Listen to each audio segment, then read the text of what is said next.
خب رفیقا، این هم نما وجودی کلهم از همینجا ایزگام شده. همش آب بندی کردم، چخچکی تانکر همه رو گذاشتم مشتی. اینجا هم مثل که یه خورده چاکرم اسخلا، اینجا هم مثل که یه خورده نم داده. ای تیکر هم انداختیم که جلو، ای تیکه از این جلوش نم داده، همش زدیم تا پایین رفت که تا جایی که نم زده. خب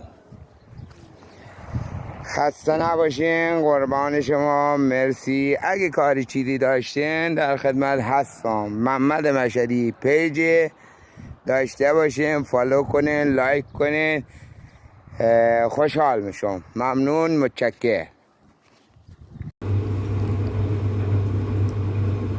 سلام، خسته نباشین.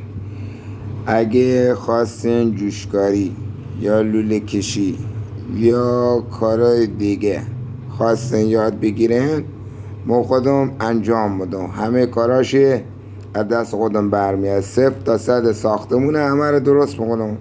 محمد مشهدی در خدمت هست.